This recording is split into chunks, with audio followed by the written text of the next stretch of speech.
So mobile numbers are very very important. ఇప్పుడు wife వచ్చి 1 number mobile వాడుతుంది. అంటే మొబైల్ నంబర్ 10 డిజిట్స్ కూడితే 19 గానీ, 28 గానీ, 37 గానీ, 46 గానీ వాడితే వైఫ్ లక్కీ నంబర్ 1 అయితే భర్త నంబర్స్ ఏమేమి ఉండకూడదు. భర్తకి 1 ఉండొచ్చు. అంటే భార్య 1 నంబర్ మొబైల్ వాడితే భర్త కూడా 1 వాడచ్చు. ఈ 2 మ్యాచింగ్. కమ్యూనికేషన్స్ బాగుంటాయి, అండర్స్టాండింగ్ బాగుంటుంది, పంక్చువాలిటీ, క్రమశిక్షణ, పట్టుదల, లీడర్షిప్ క్వాలిటీస్, వ్యాపారం రైజ్ అవ్వడం ఉంటాయి.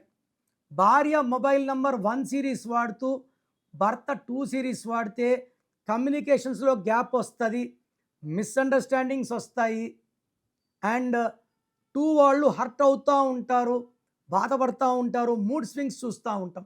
భార్య 1లో ఉంటే భర్త 3లో ఉండాలంటే ఒక 30 నంబర్ మొబైల్ నంబర్ ఒక్కటే లక్కీ. 39, 48, 57 will give failures.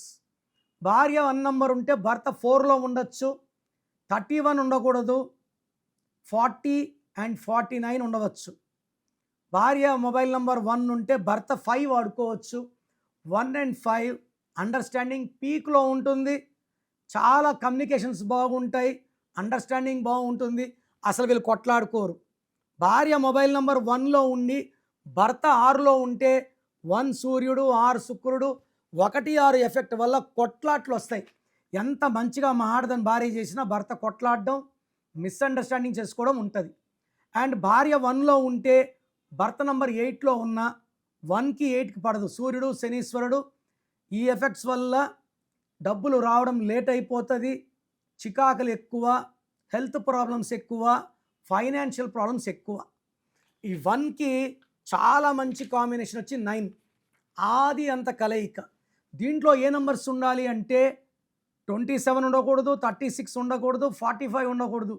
ఒకే ఒక నంబర్ 9లో లక్కీ, దట్ ఈస్ 54. 63 వాడినా 36 వాడినా చీకట్లోకి వెళ్ళిపోతారు. 45 నంబర్ వాడితే అప్పులు పాలవుతారు. సో ఎవరు ఏ మొబైల్ నంబర్ వాడాలి, వైఫ్ అండ్ హస్బెండ్ నంబర్స్ ఎలా ఉండాలి, దీనికోసం నా అపాయింట్మెంట్ తీసుకోండి. చాలామంది ఊకే వాట్సాప్లో మై మొబైల్ నంబర్ అని పెడుతున్నారు. ఇది నేమ్ కరెక్షన్ చేసినాక మీ మొబైల్ నంబర్ ఎలా ఉండాలి, వెహికల్ నంబర్ ఎలా ఉండాలి, ఏ స్టోన్స్ వాడాలి, సంతకం ఎలా, ఇవన్నీ వస్తాయి. సో నేమ్ కరెక్షన్ తీసుకోండి, అప్పుడు మీ మొబైల్ నంబర్ ఎలా ఉండాలో క్లియర్గా సజెస్ట్ చేస్తాను.